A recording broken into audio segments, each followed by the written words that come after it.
Good morning. Happy 16th of February, 2021, Tulsa, Oklahoma. I get two different reports. I got -3 and I got 1 degree. Somewhere between there.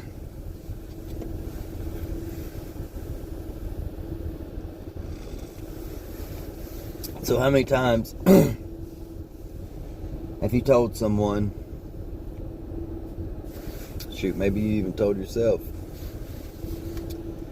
hold on, let me gather my thoughts. Just hold on a minute, let me gather my thoughts.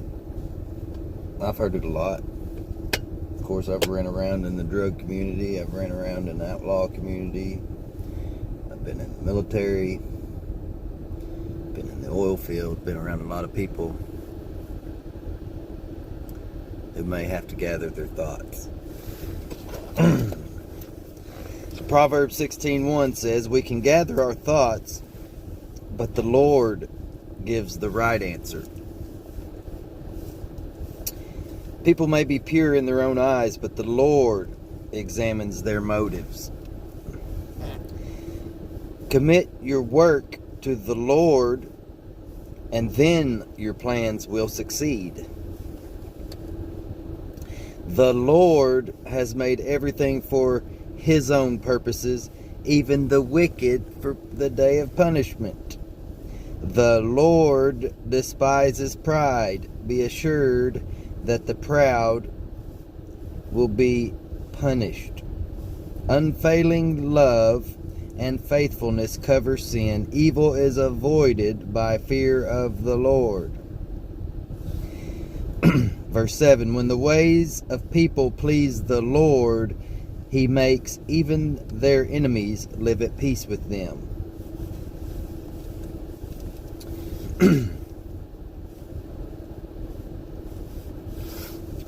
Verse 9, we can make our plans, but the Lord determines our steps.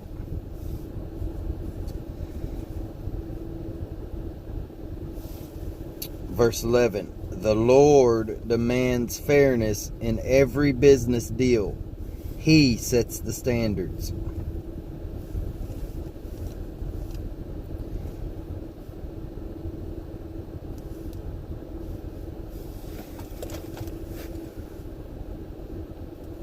And here we go. This is where I wanted to get to, verse 16. How much better to get wisdom than gold, and understanding than silver. The path of the upright leads away from evil. Whoever follows that path is safe. And those who listen to instruction will prosper, and those who trust the Lord will be happy. Oh man, it's such a big deal, especially these days. People don't want to listen to anything, man. No, they do. They want to listen to something. They want to listen to their self-yap, for one.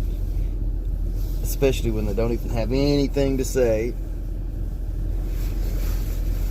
And they also want to listen to everything except for wise counsel, instruction, and wise counsel and instruction. We can leave it at that. They'd rather listen to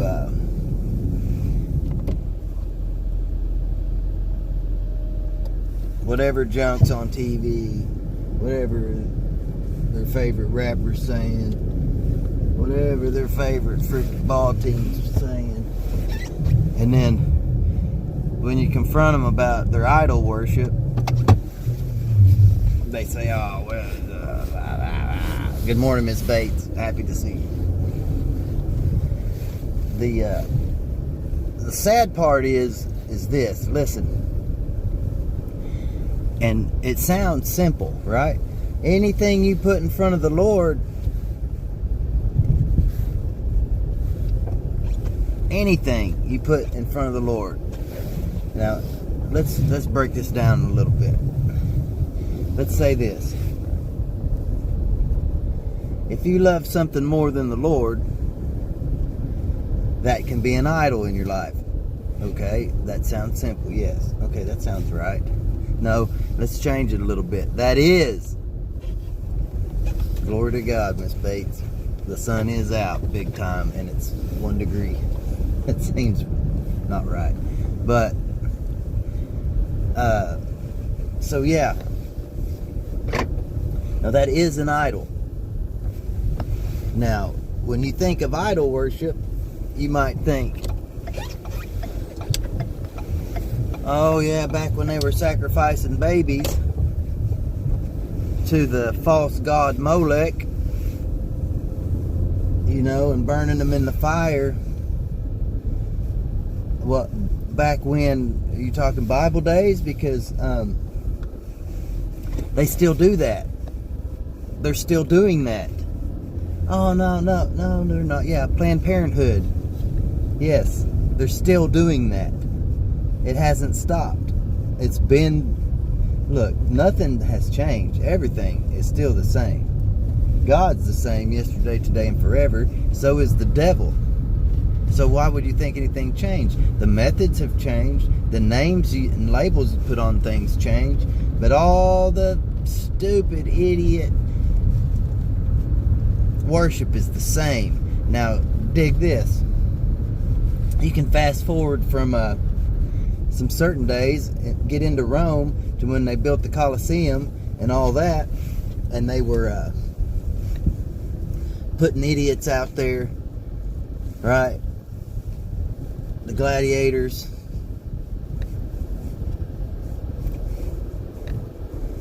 Sorry, I'm going down a steep hill and it's covered in ice. I don't want to just slide out into traffic. You think, yeah. You think they're not still doing that? It's called the NFL. Why do you think the NFL comes up with their stupid political trying to influence everybody? No, you're just the entertainment. You see what I'm saying? Come on, man. I know, we love football. Well, maybe you do, but listen what you just said. And do you love it more than the Creator?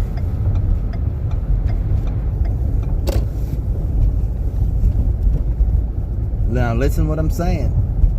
And don't say what I'm not saying. Because I for sure did not tell you to turn your TV off. Didn't say that. Didn't even mention your TV. I'm explaining to you what idol worship is. And you're doing it every day.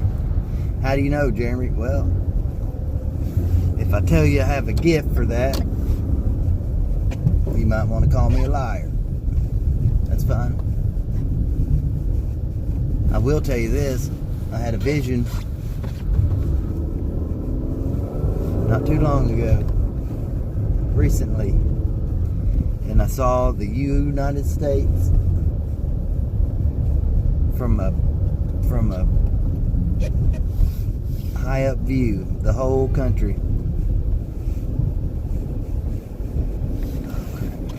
And then I saw, as I focused on it, I saw the world, and then as I focused, I saw the U.S. And as I focused more, I noticed the whole thing was red. And then I heard a sound coming from it. And I started focusing in, honing in on that sound. And I heard it. Trump. Trump. Trump. Trump. Trump. Trump. Trump. And I was just getting ready to ask the Lord, what am I looking at? And I got the revelation. I noticed how they're not hollering, crying out for the Lord. You know what I mean? Our country wasn't crying out to the Lord. They were crying out to Trump. They were worshiping him. We were Maybe not all of us individually. Some of us for sure. But as a whole, we're missing it. You know why? Spend too much time on that TV wishing and thinking about politics and not having a relationship with the Creator who would show you how to navigate this whole thing smooth and not rough, and not some kind of dumb. I mean, really, I can tell you, as removing myself out of it and everything, and I look at some of the stuff y'all say and do, it's dumb, man. It's so dumb. And I might not be picking on anybody in particular, but I know somebody, hopefully he watches this video, he's did these posts, 10 reasons why Trump will be back. Bro, that's the dumbest thing I ever saw. So dumb. It's so dumb. Your answers, they sound churchy, they sound religious, they sound full of faith. Guess what? They're dumb, full of doubt and unbelief, riddled with freaking witchcraft. Oh, Jeremy, you sound a little bit strange today. No, I'm telling you the truth that nobody will tell you. I'll tell you because I got to. If I don't, I go back to the same old low-level living that maybe you're at. But I know I was at. And the devil asked to sift me like wheat. And he did, but the Lord prayed for me.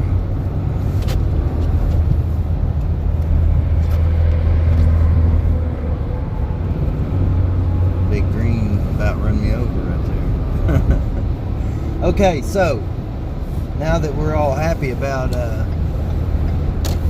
that wonderful word, your mind, your heart may devise your steps, right? It's the Lord that's going to bring them to pass.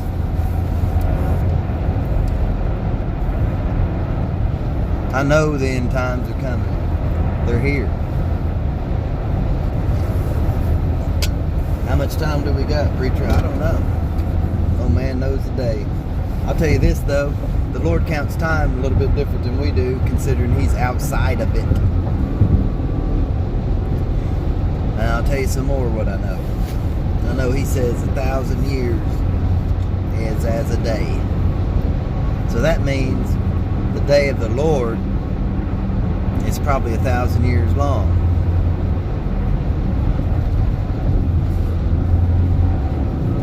Let's see, I got another one for you. They didn't start teaching about the pre-tribulation rapture until in the 1800s, maybe 1700s. So our ancestors never thought of such a ridiculous idea. This is a wishful thinking plan, and it's a lie, and it's the wrong plan. So whatever you got to do to fix that in your life, go for it. If you want to know what I think it's late part of the tribulation, pre-wrath, before the wrath is poured out on the earth. But many of us, it's not going to affect us in any way if you're a true believer, man of faith. The Lord said when He comes back, we find faith in the earth. Why do you think that that's an issue that He's concerned about?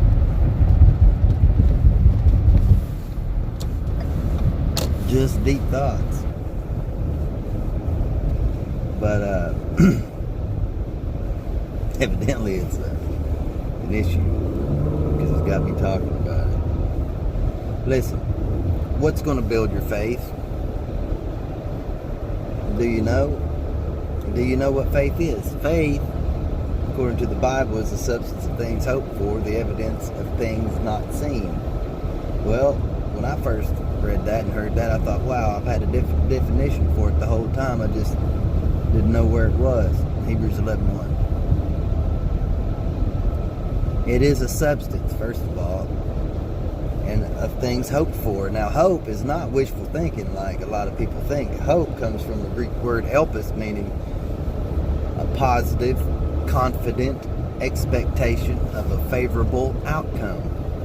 Good golly. Come on, man. Positive, I'm for sure. Confident, I know this. Expectation, I'm going to see it. Of a favorable outcome. Something good's going to happen. Why do you think some of our ancestors, as my sister Sarah said, were saying these things, saying stuff like, something good's going to happen to me today. Hey, they knew. They wasn't guessing. They wasn't hoping. They knew.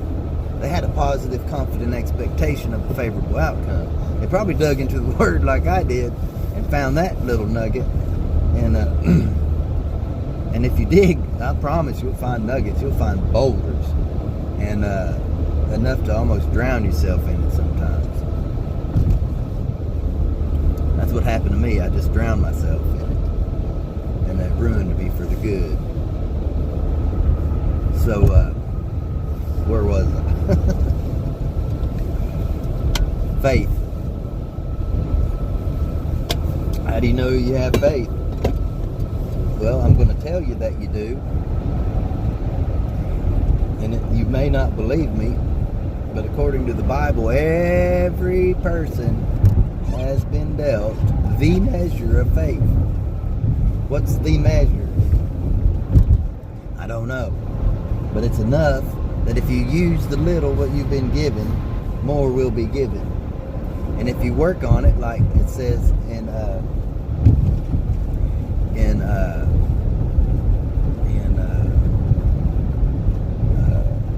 it says in the Word that faith comes by hearing, Romans 10, and hearing, and hearing, and hearing, and hearing by the Word. So you got to get in the Word. You got to get in the Bible. Look, I wouldn't tell you to get in the Bible if I didn't know for sure. Why do you get in the Bible, Jeremy? I'm telling you why. See, I was an outlaw, ran in the drug scene. I did all kinds of non-respectable stuff for a while. I also have worked my butt off for a while. I was no sit-at-home drug dealer like some people want to try to say. No, I worked my butt off in the oil field on drilling rigs most of my adult life when I wasn't in the Army.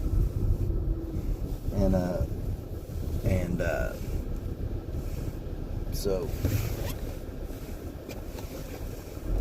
maybe I had too much time off and did too much gangster crap.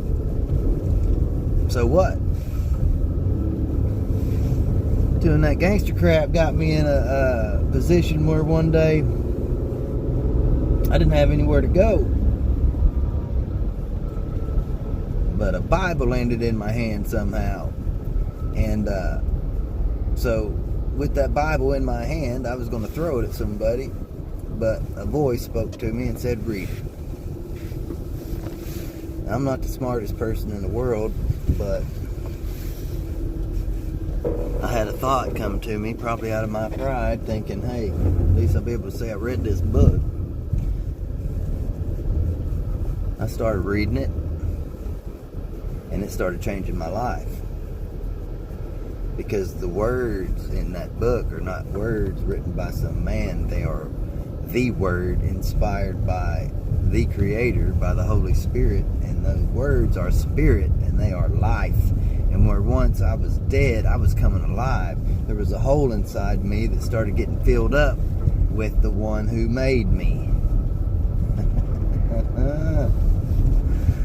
And it started changing me from the inside out. I didn't even know what was happening. But I noticed the Lord would fill me up. Then He would send some people to me to pour out to. He would multiply that and fill me back up. And it just kept on going like that. For a year I was in there. And let me out, and I never went back. Yes, I've been back to preach a couple of little short-term revivals. All by the plan and purpose of God, because a man's ways,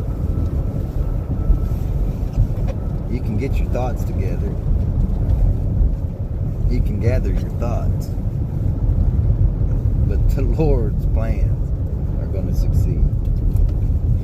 Well, I hope you had a good time this morning. I know I did.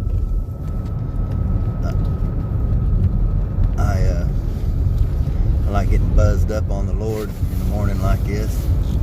But I already spent time with the Lord before I come out here with you guys. So I get a head start. But hopefully y'all get that deep down in your spirit. And that because when you use that little what you got and what you get, more will be given. And I'll give you some more in the next video.